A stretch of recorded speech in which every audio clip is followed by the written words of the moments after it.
Hey everyone, we're going to take a quick break and talk about our sponsors for the month, AMP Agency. AMP is a full-service digital marketing agency that specializes in tour, rental, and destination marketing. We would not have sponsors on the show if we could not vouch for them ourselves. AMP Agency does a bunch of stuff for Destiny Water Adventures personally. I 100% vouch for this guy. I've handed them over to other companies in the past before they officially became a sponsor, and they have had nothing but great things to say. If you guys are doing your own marketing and doing a piss poor job of it, do yourselves a favor. Hand yourselves over to AMP Agency, specifically Steve Edwards, their CEO, will call you personally and have a great conversation with you about what you guys need to do for your marketing. Listen, guys, they do pretty much everything in digital marketing: website development, maintenance, Google AdWords, PPC, graphic design, social media management, SEO, and a myriad of other things. When you choose a marketing company, it's so important to choose a company that knows your industry. And AMP Agency knows activity marketing, especially water sports and tours. They got a promo going for Awkward Water Sport Guy listeners for their managed websites. Use promo code Awkward Podcast when you go to amp.agency. Again, that's amp.agency, promo code Awkward Podcast. You get 3 months free and get started with AMP Agency. All right, guys, let's get back to the show. Hey, everyone, and welcome to another episode of the Awkward Water Sports Guys podcast. Today we have a really awesome show. We're going to be talking about the electric boat industry, and we have two awesome guests. We have Billy Litmer, owner of Honest Eco in Key West. Billy, how you doing? I'm doing well today. Thank you very much. Great. We also have Erick Pinzon of Electrified Marina out of Virginia Beach. Erick, how you doing? Doing great, man. I'm glad this all kind of came together. We started chatting, I think, yesterday on Facebook randomly from that one post, and here we are. You never know. If you start engaging in that Facebook group, you never know where it's going to lead you. So, yeah. Billy, let's start with you. Tell us a little bit about yourself and how you got into the industry. Yeah, sure. So I'm from Kentucky. I came down on a road trip in the middle of college to Key West just with a friend, and I went out on a boat, went snorkeling, thought it was like the greatest thing in the world down in Key West. And then a week later, I jumped on a Greyhound bus and they dropped me off on the side of the road. So I got a job working as a mate, and then wound up going home, finishing college, but then coming back, getting a job as a mate again, getting my captain's license, being a captain. When my wife got pregnant, I decided to build a boat for us to live on. And at the same time, I quit my job and I went and started Honest Eco. So that was almost 10 years ago. That was like 9 years ago now. Awesome. Erick, how about you? I didn't grow up on boats. I wish I did. I grew up relatively poor. Didn't really even get on a boat until I was like 16 years old, and a new neighbor came in the neighborhood that had a John boat. And then my goal was to always, I wanted to have enough money to get a boat. And I was a mechanic by trade for a while, got into real estate. And then I met a business partner as crazy as I am. And we started an electric boat business last year. And we couldn't find enough slips locally to allocate to a rental program, anything more than a couple slips together. And we literally ended up buying a 16 slip marina, just to be able to house the rentals at. And it ended up evolving and turning into us buying another marina. So we're closing on a much bigger marina here in a couple weeks. And it's a whole project in itself. So right now we're expanding and hiring and growing as quickly as possible, but it's absolutely exponential growth right now. It's kind of chaotic. It's good chaos though. Yeah. So I want to jump in here real quick because I didn't get an intro. Greg, I thought Greg was going to intro me, and I had like a whole like witty repartee to engage in to get the show started. So now I want to fuck with Greg and make him edit this shit all back in, so we have continuity in the content, you know. But to wit, before we get going on this, you know, Greg and I had a little bit of headbutting happen.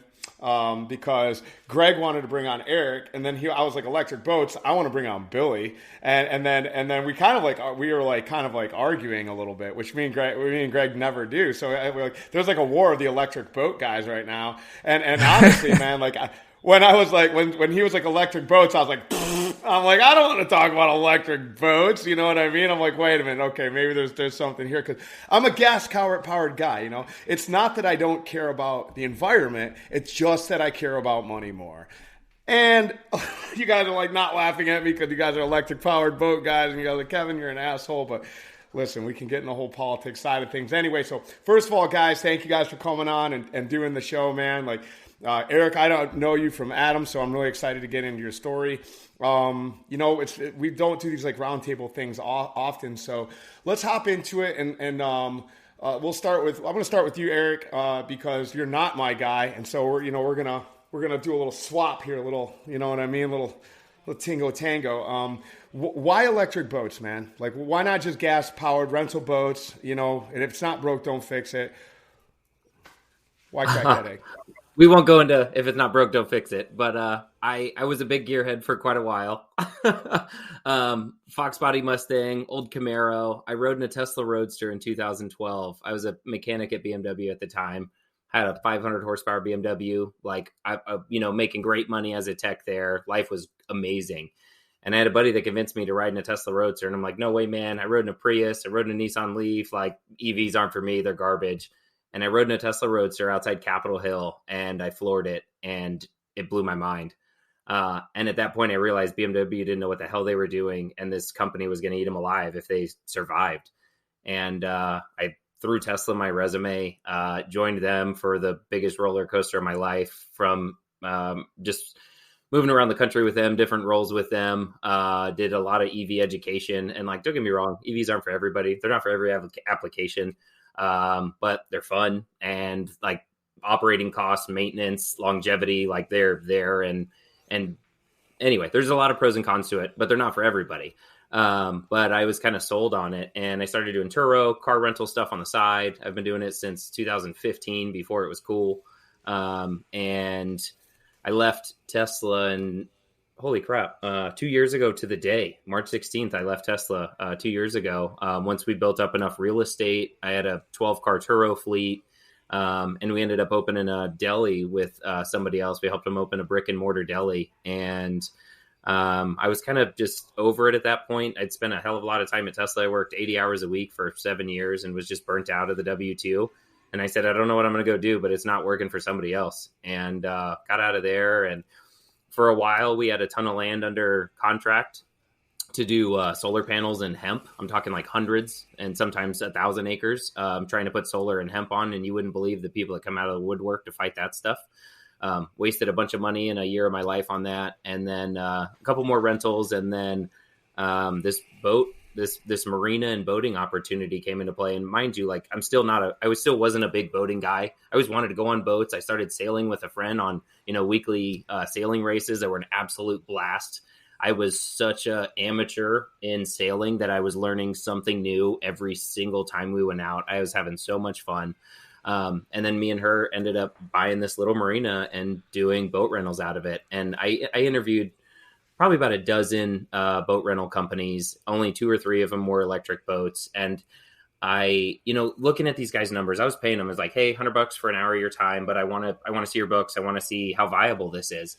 And, if these guys are renting pontoon boats for $200 an hour, and they've got fuel, maintenance and repairs, winterization, all these headaches of a gas boat, and I've got 90% less of that fueling, maintenance and repairs. And even if I only do half the volume they do, and I'm half as good, I'm still going to make a lot of money.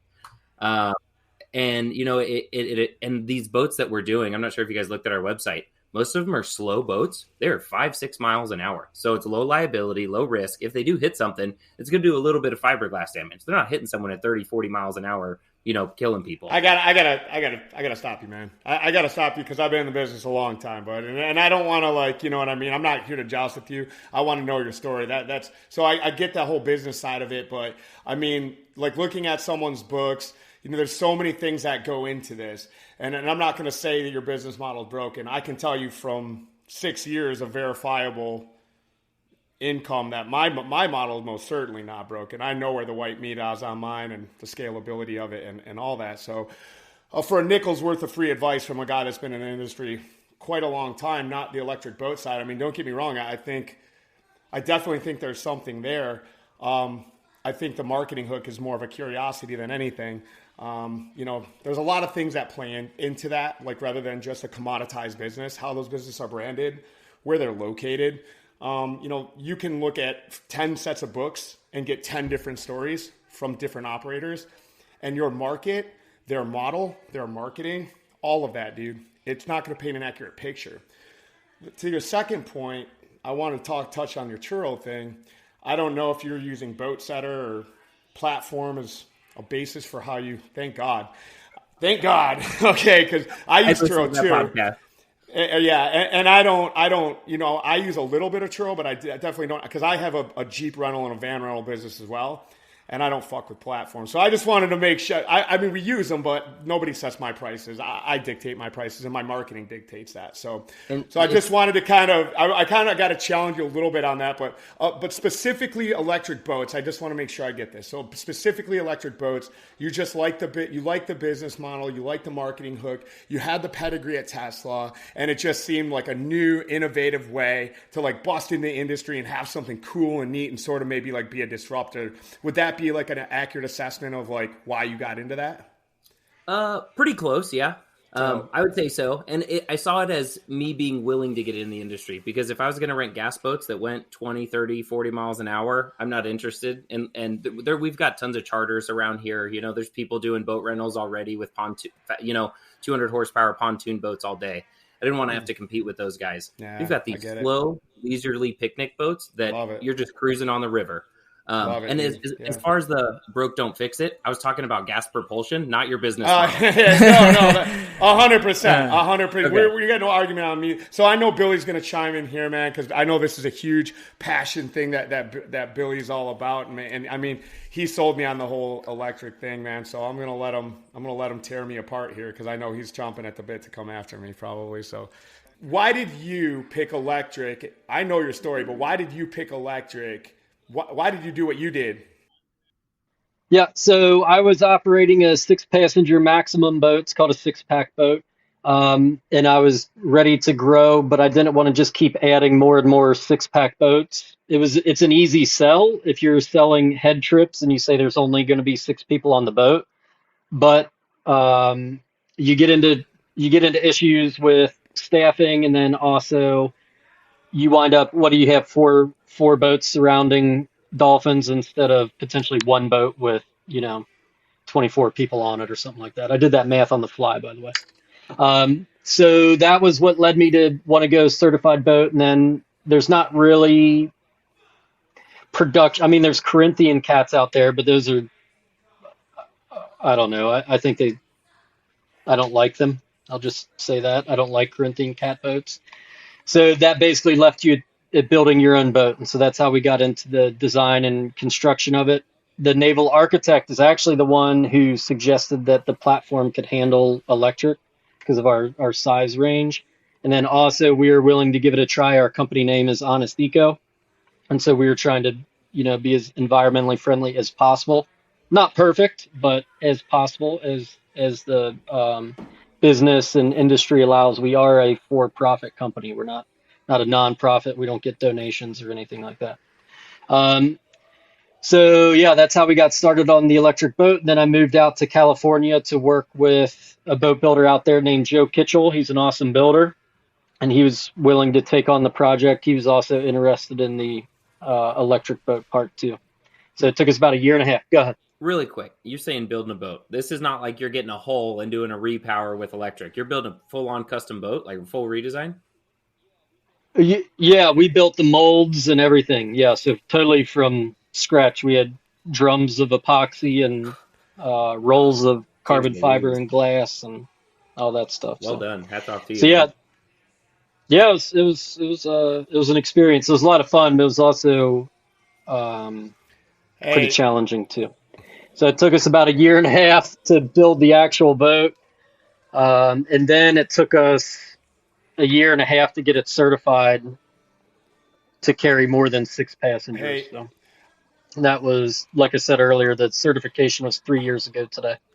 And it was supposedly, the Coast Guard said it's the first T-boat in the United States with lithium-ion batteries to get certified. Yeah, that's man. Awesome. That's that, dude. I remember when I was in Key West and I was getting ready to leave and start Destiny, and you were getting started. this guy would come. He was like the Great Gatsby or something. He'd show up because he bought it from the slip neighbor, this guy John. And then Billy shows up one day, and super nice, smart, affable guy. Like, I think we started getting along, just talking across like boat neighbors. That's how we started drinking beers on the boat and talking.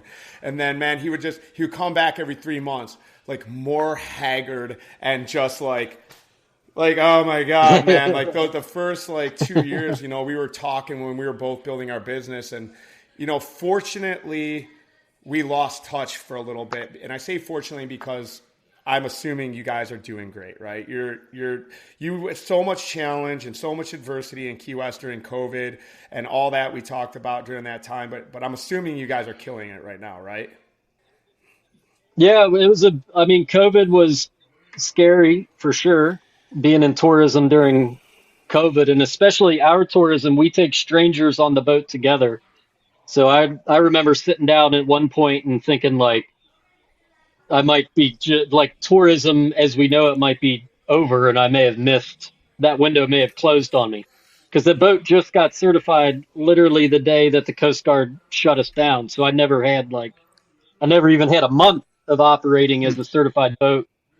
So yeah, that was scary. But then in November of 2020, we actually bought another business. We actually bought two businesses during that COVID year of 2020. I figured you can go bankrupt only once at a time, so can I ask you real quick, may Billy? as well can we double talk down. about the other businesses you bought? Mm-hmm. Yeah, so one was my neighbor Kenny, which I'm Kenny, sure you know bought him, Kenny out, man? right? Oh, wow. Yeah. And then the other one is Blue Q. So it's a 42-foot sailing catamaran. It's the only gay boat in town. So we run men's clothing optional trips on that. And then we also split time. We'll run some honest eco trips on man, that too. The Blue Q is legendary in Key West, man. And I just want to touch on it because it is. I mean, hats off to you, brother. You know what I mean? Both of you guys, really. You know what I mean? So just we had a little break, and I told Eric, just because he's the new guy on the block, I'm going to challenge him a little bit, and I appreciate you coming on the show after hearing 30 minutes of me talk. So, because I can be a challenging guy, but both of you guys are innovating, and I just want to say, Bill, that I think it's so dope. Both of you guys are trying to blaze a trail to reduce carbon emissions and do your part, man. That is an extremely challenging part for business. But then in the diversity and inclusion aspect of things, that is a place like Key West is such an open. And I just think that those products are so unique and awesome, and both of you guys are trailblazing. So I don't want to hog airspace, but I just want to tell you guys both how much admiration and respect I have for what you guys are both doing, man. So. Let's get into it a little bit. Greg, I'm sorry. Did you raise your hand? Did you have a question? I'm sorry. My bad. Go for it. Go ahead. Yeah, I got a question. Yeah. There's a question for Eric, but Billy, feel free to chime in. I have no idea what the market size is on electric vessels. Can you talk about it? Because I know so we have this moratorium in Okaloosa County, or I would say more specifically Destin, but it says in the moratorium that you can't have gas powered boats. However, it doesn't say anything about electric, so it's one way actually to subvert the moratorium. And I did look up at one time for one of our partners that there were some electric pontoon boat rentals, but the reviews on them were not good. This was 2 years ago. There was a lot of complaints online. So tell us about the market size and what actually works. It's interesting you say that. We're still discovering that. And it's absolutely huge how many waterways and reservoirs and lakes, they're either limited to 10 horsepower or no gas boats. And a lot of that is either because of the wakes or the speed or noise, whatever the HOA decided they were against is the reason they've got those restrictions on it. And most of these guys, they've got a pontoon and they slap a 5 or a 9.9 horsepower motor on the back from Torqeedo or, Minn Kota or one of these guys. And that's what most of it is. But now with lithium ion batteries getting more efficient, cheaper, more cost effective, and electric motors, people are actually getting into that space. you're getting more higher horsepower boats. Vision Marine, they've got a dual outboard motors they just ran, and it was like the fastest electric boat ever at Lake of the Ozarks shootout. And I'm going to screw it up, so I'm going to look it up. But that space is expanding very quickly right now. And I mean, like Nautique just released a ski boat. There's a lot of people jumping in the space. Axopar is going electric. I mean, not fully electric. They're going to have electric options, but that space is expanding very quickly. Well, what is like a just a typical, like, I don't know, 18, 20 foot pontoon boat, with electric propulsion? What are something like those running right now? You can essentially bolt the powertrain onto any pontoon boat. But like the outboard motor, I was just looking at 20 horsepower motors, 20, 30, 40, 50 horsepower motors up to, I think, like $8,000 or so. But then you got to buy the batteries, and that's another $5,000 to $10,000. So easy 15 to 20 grand. And that runtime isn't going to get you anywhere near the equivalent of a gas boat. But a lot of people aren't running a boat all day long. Some charters are, but the average person isn't boating for, 4, 6, 8 hours at a time when there's no bathroom or kitchen on a boat. It's kind of interesting. I was looking at a study that I think was one of the, boat clubs did. And it was like the average person used a boat like 15 to 19 miles per use. And so the average person doesn't need, this massive fuel tank. Yeah, there's people that are doing charters, long distance stuff, deep sea fishing, which is most common around here. I mean, our canyon is 70 miles away. They don't even make an electric boat out right now that can make that trip. And it's not going to happen anytime soon. Energy density of batteries compared to gasoline is about 1/8. Unless there's some crazy big breakthrough, it's not happening anytime soon, because yearly innovation and efficiency goes up 2 to 3%. So it's not happening anytime soon.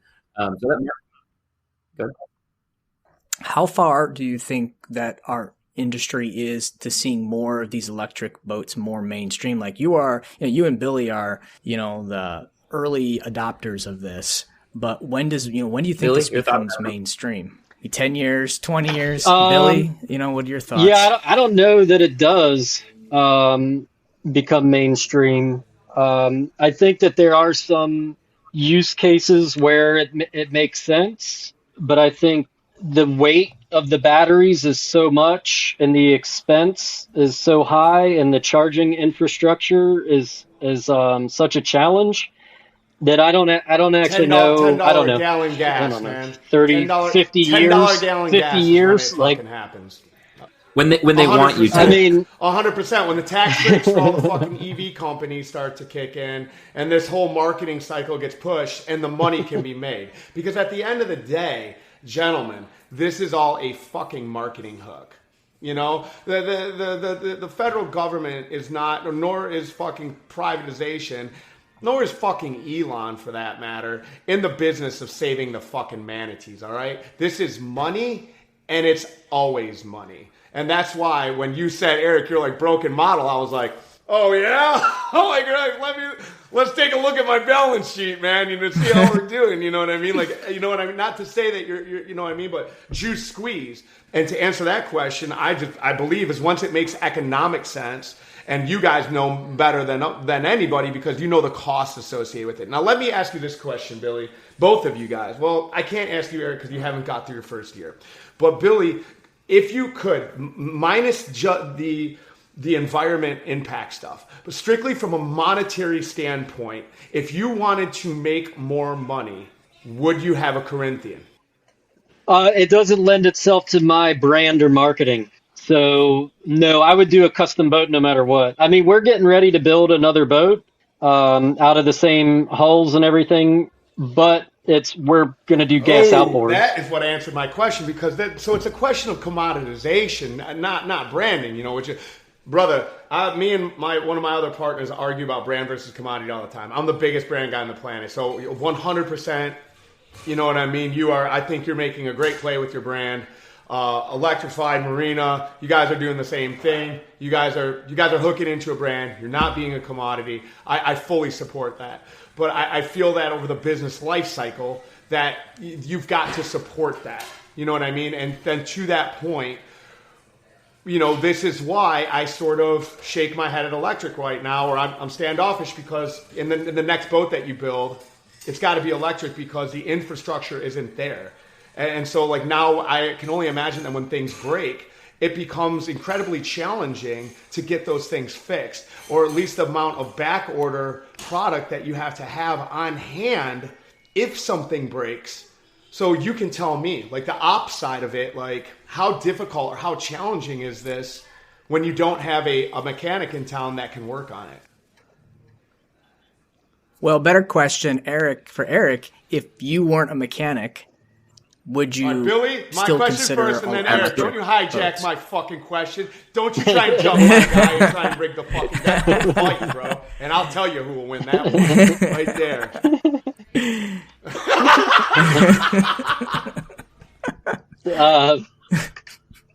Yeah, I mean, so the electric motor has been great. Like the actual electric motor has been great. We haven't had issues with that.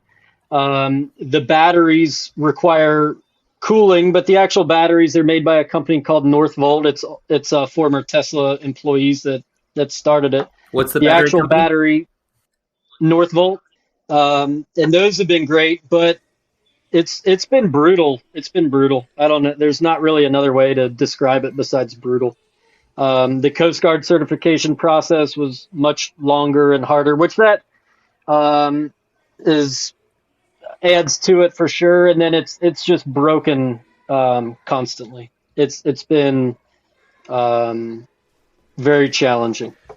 So yeah, it's well, fuck, yeah. man. Now Eric's like fucking texting his distributor right now. He's like, can we just get some Bass Pro Shops deals for like 40 grand or something like that? Listen, we're gonna bring Eric back in a fucking year, gentlemen, and we're gonna see if the optimal or the hopeful entrepreneur spirit is still there. He's all got a big gray fucking beard, like, yeah, I just had my first heart attack too, Kev. You know what I mean? and I'll be out of here at that point. Let's go. All right, so here you go. So tell us, Eric. Follow up. But Eric, and also Eric, if I can ask, he's running different stuff than me too, I'm sure. But I'd like to know a little bit more because this is a water sports podcast. So, what like kilowatt hours are you running? I saw you had Duffy boats, right? So they with look lead like acid. Duffys, they're just a lot better. They're all lithium ion, 48 volt systems, off the shelf parts that everybody has. Torpedo and E-Propulsion are the big guys. Elco's another one. Minn Kota's another. But I mean, if we need parts, we're getting them in 3 days. We haven't had many issues. We had to do a relay inside a battery, but the amount of moving parts in a gas engine is 100 times what is in an electric motor. We've got a couple of relays and a motor. There is, I mean, I was a BMW mechanic for a while and a Tesla mechanic for a while. And like Tesla's got their problems, fit and finish stuff. But once you get the car dialed in, they are super reliable. I would put a Tesla Model 3 up to against any car built right now in terms of reliability. Yeah, they've got software glitches and stuff, but as far as the mechanics go, they're so bulletproof. And as far as the BMW goes, I'd never own one. I might get an electric one day, but I'm never going to get a gas one because I see these things breaking down all the time, even brand new. But that stuff doesn't make the news. Right. But no. And my Tesla, like I drive a Tesla and it's great. It's been fantastic, like reliability. I would buy an electric car again forever, but it's kind of an interesting difference for me because I have an electric boat and an electric car. We've been doing the same. Different experiences. We've got a Rivian and a Lightning because I'll be damned if we post a video towing one of our electric boats with a diesel. It just goes all hell breaks loose on social media. Great. You had and then what kilowatt? Go ahead. It's like your time, and you're just fucking like you eat a weed gummy or something. What's wrong with you over there, man?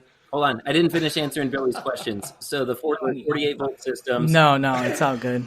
I don't have anything. Go ahead, Billy. Well, I just want to get the nitty gritty of the system. 48 volt. How many kilowatt hours and how many kilowatt is the motors that you use? Yep. So the most of our batteries, they're 100 amp hour batteries at 48 volts, so just under 5 kilowatts per battery. So with 15 kilowatts of battery power, and they're lithium iron phosphate, we can run kilowatt hours. You're saying? So most of the guys are almost full throttle, but we can get a good 8 hours out of them. But again, that's low speed. So, and they're displacement holes, they're like 5-6 miles an hour. So it doesn't consume a ton of energy. We've got an X-Shore, 27-foot center console, 300 horsepower. It's got 126 kilowatt hours worth of batteries. So it's substantially bigger. And in terms of energy efficiency, a car is so much more efficient than a boat. And a boat just burns so much energy, especially before you get on plane. It is just a ton of energy. So if you go wide open throttle for, on that X-Shore, you're only getting probably an hour or two's worth of use out of it. But again, the average person isn't going, full throttle for that. You might be if you're going deep sea fishing, but that's not the use case. Going back to what you said earlier about that particular use case, they make sense in a lot of cases, just like electric cars. They make sense for the daily driver. Over the road, long haul trucking, absolutely not. Energy density isn't there. But for leisurely cruising, which is the average person loves to do, it's perfect. For wakeboarding, that's going to consume a ton of energy. That Nautique that they've got out there, it's a like $300,000 wakeboarding boat, and you're running it for 2 to 4 hours. You're not even getting a full day out of the thing. That's going to be a hard sell to anybody that's going to be using their boat a lot. I really like the electric model for just leisurely, like short tours. I think it's great. Kevin's in a position where a lot of his customers, they have to travel, 10, 15 miles to the destination they're typically going to. It can never really work for Kevin's business and but for harbor cruising and just these short little trips, I could really see it being a viable option. Hold on. I can't. Look, man, there's guys that are out here that are fucking gonna get their boats and put them on boats. That everybody in the world is gonna be a water sport entrepreneur in the next 5 years. You know what I mean? Like, fucking, it's so fucking easy. I read the articles online how easy it is, and it's all great and fine and well. And I respect seeing something and getting after it, man. But at the same point in time, from a business standpoint, I've been in this industry again a long time, and I've fucked with different things. You know what I mean? I've tried to innovate in this industry, right? And again, it's not. I'm not saying if it ain't broke, don't fix. I'm not saying that shit. You have to disrupt. You have to build a new mold, so to speak, quite literally. But at the same point in time, when you're starting a business, and let's say, Eric, they don't have the acumen that you do. When let's say they're a smarter guy, right? They seem like they have the hopeful spirit. They want to make money. They're ready to get into it. Like, at the end of the day, like, you were talking about buying marinas. You were talking about like infrastructure. You were building like a massive thing. I have no idea what you have into it.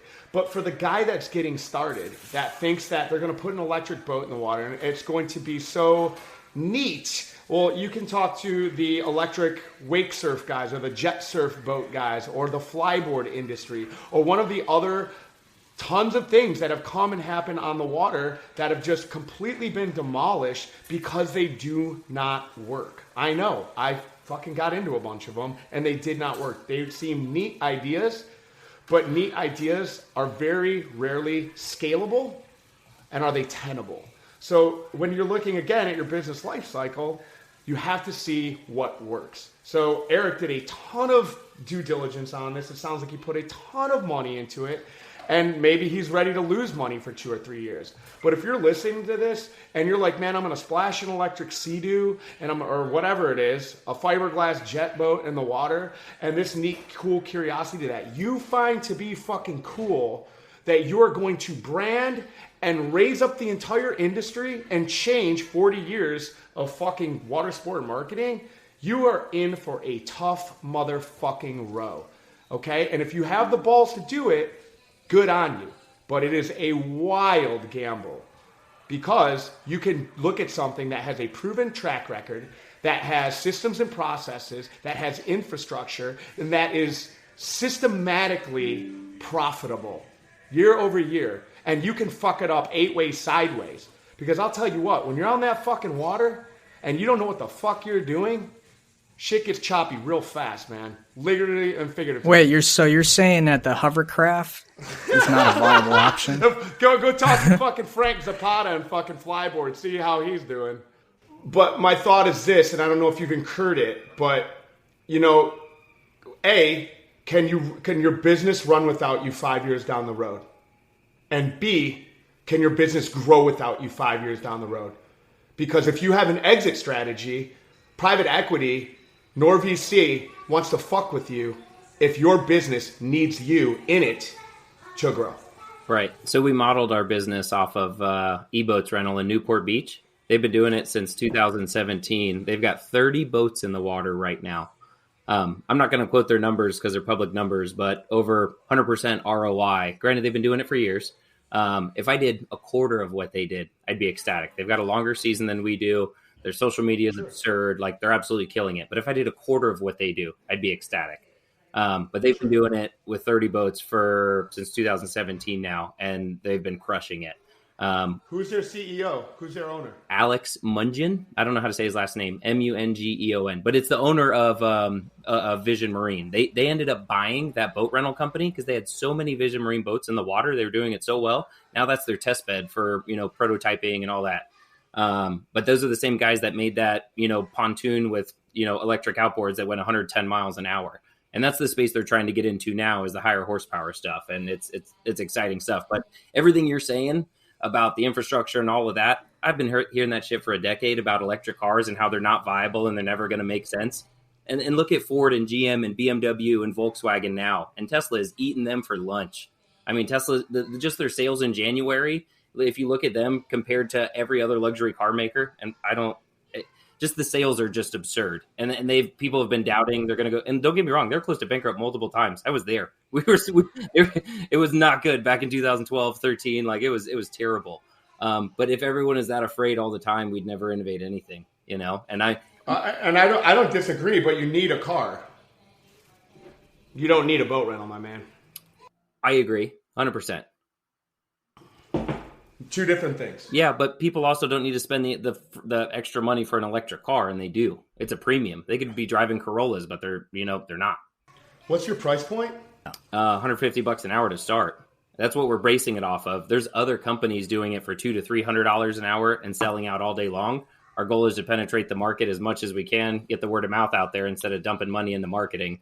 And just is that pretty close to like the gap? Don't money. Is that pretty? Look, man. Look, I want you to succeed.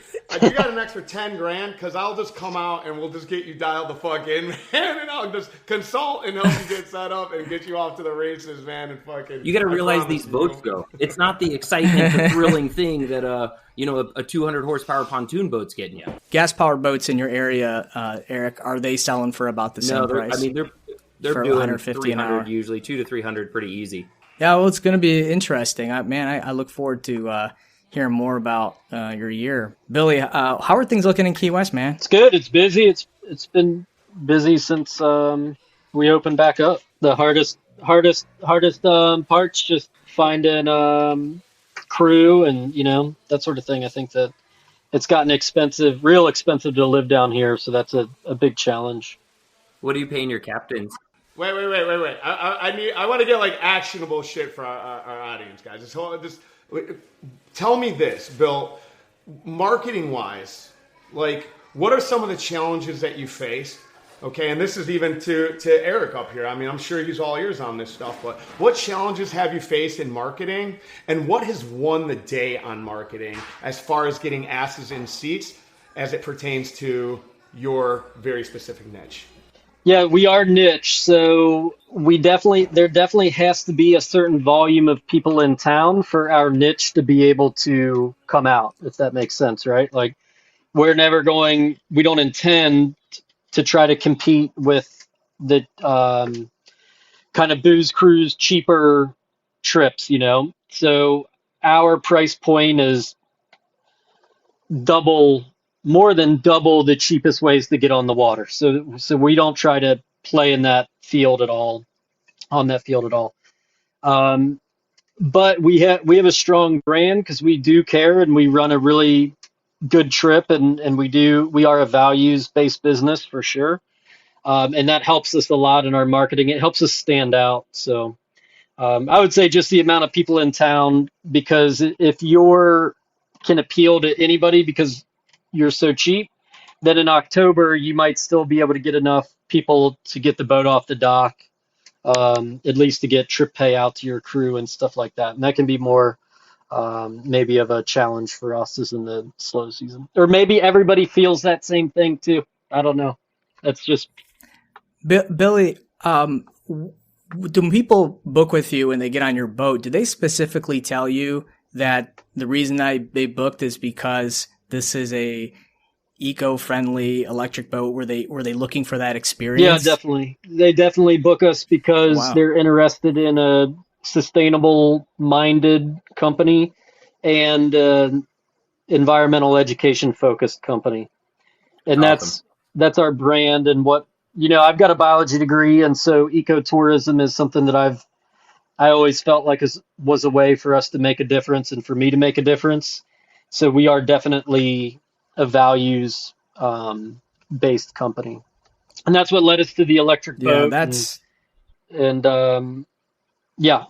just been challenging. So like, unless somebody was in my situation and wealthy, I wouldn't recommend following it at this point. But his situation is different. I'm not talking to him. I do head trips. I do a totally different thing, and it's like he was saying, there's different use cases, and his use case it sounds like a good use case for me. I don't have any fear for him. I think it sounds like a good use case. And for my use case, it does work well for watching dolphins and going snorkeling, and we have a very defined route of where we're going. We've had a lot of issues with reliability with that Torqeedo system. It breaks a lot, and it's hard to staff and stuff like that because it can be a little bit more of a commitment to put up with a boat breaking, so that's definitely been a major issue. So for the next boat, we're going to do gas outboards because it's a better application. It's more realistic. I can't go almost bankrupt again, And then if we rebuild the sailing catamaran, that potentially could be an electric boat. So that would be up for decision. So I don't want to come across as like thinking they're all terrible ideas by any means. I don't think that at all. But it's also not all pie in the sky either. And with this is an industry podcast, so I'm just being a little more realistic than if I was like on a marketing. So I got a question for you, Eric. Why are you undercutting? Why are you going at such a lower price point? I almost don't see them as competition because they're offering a different product. With ours, we've got these little cocktail boats. It might just be a couple going on a sunset cruise, just going to see the river and see the wildlife. It's a different market than where our ocean front is, which is where all the tourists are that are going out to go tubing and everything else. We're in a different body of water. We don't even have the space that they have out there for it. And so it's kind of a different market. I would love to have our prices jacked up to $300 an hour and booked beyond belief, but I don't think that's going to happen right now with us first getting into the market, us not knowing about it and spending $30,000 on marketing. So my follow-up question to that is, when I look on your site, I see electric boat rentals. So if I look, and I think I talk to a lot of entrepreneurs, Eric, so just understand this comes from a place of love, man. I do want to see you succeed. I appreciate everything I'm learning from all you guys. I wish I'd have found your podcast years ago because I learned a one podcast and absolutely loved it this morning. I'm going to crush every one of them in the next 2 weeks. So thank you. Don't ever think like you're coming off too hard. I am here to learn. I'm a sponge. Because Greg's going to be like, oh, it's great, man. Just doing what you're doing. Greg, I'm going to let you take this one. So when you see electric boat rental, and then you see boat rental, and you see a way lower price point, go ahead and feel free to run with this one for me. Yeah, I mean, if someone is comparing an electric boat rental compared to just a other boat rental, yeah, there maybe is some message mismatch there. So I can understand. This is more of a renaming the experience. Renaming the experience to make it more in line to what your price point is. Like you just said, it's a cocktail cruise around the sound or something. Maybe a better message, because when you do name an electric boat rental, someone can say, okay, well, this electric boat rental, why is it so much less? And then they're going to be diving in to see, okay, well, this boat only goes 5 miles an hour. I don't want that. So what you don't want is you don't want customers coming there expecting a certain, the typical just boat rental and then leaving the site because they dive into more of it. But if the tour is promoted as it is, then I think you'll have a better conversion. What about so if you have an idea of what the people are going to be doing with the boat, like you mentioned a cocktail cruise or something, and you don't want to get into that value association where people think it's a worse product if it's cheaper, if you called it, I've always liked the term self-guided for that. Like if they're doing a self-guided cocktail cruise on an electric boat. Oh, I love that. You know what I mean? Yeah. And then that way you separate I from think the that's rental really perspective good idea. on it. And it's not, then you're not comparing like, well, why is this one cheaper? Is it suck to go 5 miles an hour? It's like, no, it's a evening where you can look for birds and it's quiet and it's self-guided and then you don't get that price comparison. They're just different products that cost something different. Billy, you're right on point. Billy's right on point. A self-guided. It's the commoditization, right, bro? So you got to understand, man. Like we all do this, right? You, me, Greg, Billy. We all make assumptions. You look at data. You can go into your analytics. You can go into SEMrush. You can look at search volume traffic. You can do all of this stuff. But at the end of the day, we all make assumptions, right? You make an assumption on your electric boats. I make an assumption on my gas boats. But the reality of it is the customer journey. They see electric boat rental. They see gas. They just see boat rental, electric boat rental. Joe Schmo, who you're acquiring, who's potentially a first timer. And we get this. At the end of the day, and again, I don't know your market. I don't know what your retention is versus your acquisition. And frankly, you don't know that. And more than likely, your guy over there that's got the 30 boats doesn't know that because no one dives that deep. Now, you might, and you probably will, which is why you're going to be fucking successful, brother, because you want to know and you want to dive into that. And that's so important. But you can make this assumption, but the problem is when they see electric boat rental and they just see boat rental, all they see, gentlemen, is boat rental. And all they see is $149 versus $249. And you're pricing yourself out of the game. All right? You are signifying to your customer base. So you go and buy a fucking Tesla. Well, why? Why would you fucking buy a Tesla? You're going to pay all that extra money? Oh, but you're getting a premium product. So your juxtaposition of your argument, brother, it doesn't hold weight, man. If you are a premium product, then you should be expensive that to the person you don't think you're competition, but I guarantee you the customer sees as you are because they're shopping you as a commodity. Now, if your commodity is experiential and it is fucking value added, then you charge that shit to the sky, brother. But if you're going to buy into this, then you better sell me. And $150 versus $250 doesn't do it for me. I want the whole breadth of the experience, and I'm willing to pay $300 because those boats look fucking dope. A lot better than a fucking pontoon, I can tell you that much, homie. Right. No, it makes sense. And that's what's going to be experimental in this market. We've got 8 boats and us starting at $300 an hour with no marketing, no name for ourselves at all versus $150 an hour. Our goal is volume right now to see what it does. And don't get me wrong, if we're blowing up, we're going to jack our rates up right away. But I don't know if that's going to happen. And the question is, do we dump it at the top of our head? I just want to thank Billy and Eric for coming on the show. This has been an awesome show. I learned a ton about the industry and kind of what it takes to put together an electric boat tour and business, something that obviously seems like it's very up and coming, very complex. Yeah, and so neat. So Eric, how can people learn about you and connect with you and learn about what you got going on in your business? Instagram, Facebook, Electrified Marina. But we're here in Norfolk now. We're looking at scaling. We've got a bunch of lakes and reservoirs near us that are wanting to open boat rental businesses, but it's controlled chaos right now. We're trying to figure out one season in our own market before we expand anywhere else because it's all coming on way too fast. We ended up with a sales license. Now we're a dealer. Now we're selling boats. But yeah, on Instagram, Facebook, Electrified Marina. But hopefully you'll see us. Cool. Yeah, and he's in the group too, so ping him and ping our Facebook group. And Billy.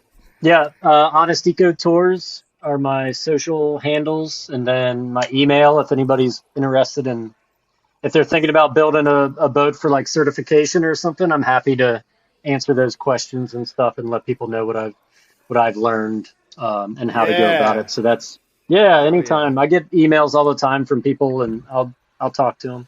It's billy@honesteco.org. Here's what I want to see. I'm going to give him your personal phone number, bro. I'm going to put that on the show. Is that cool, man? I do it all the time on the show. I'm like, call me, man. Just fucking shoot me a text. Just text first. Just text, because I won't answer otherwise. At the end of the day, guys, man, like Billy, I know it's been a couple years since we spoke. Eric, man, welcome to the entrepreneur side of the boat deal. And I think everything you're doing is great. Buying the land, man, so fucking smart. Like, welcome to the community, guys. I'm not the fucking, I'm just a member. I act like the president, but I'm just a fucking member. I'm not bald, though. Thank God, man. I'm fat. I got that. Eric looks like in shape. But look, this is a community. And I told Billy or Greg before the show, I said, hey, get with Billy. He's got just great products in the market. And you're a marketing guy, too, man. And Greg's a marketing guy. So I really just wanted to see you guys get connected. And Eric, man, if you need anything, it's Kevin@DestinyWaterAdventures.com. I've got a whole staff on the marketing side. I got a business partner who owns an agency in Las Vegas. Like, this is all I do, eat shit. Dude, and anything I can fucking do to help. And shit, man, like, if you fucking, like, if, things get tight, man, and you're like, yo, I need another investor. I'm interested, bro, because I fucking learned one thing in this game, and Elon, the guy I used to work for, I wanted to get into those stories, but we got all over the place. But regardless, man, you bet on the fucking pony, man, not the fucking horse, bro. And I think whoever your business partner is and whoever the people are to put money behind you or put money with you, good on them, man, because you're a fucking smart guy. Both of you guys, I know Billy's already crushing it. Eric, you're going to be crushing the electric boat game, and maybe you'll sell me a couple down the line. I really hope so, man. I can't wait. It's funny enough, though. My business partner worked for SpaceX for the same duration I was at Tesla, so we're equally crazy. Fuck. And smart, and way smarter than me, man. Way smarter than me. Cool. All right, everyone. Well, thank you for listening, and as always, keep it on.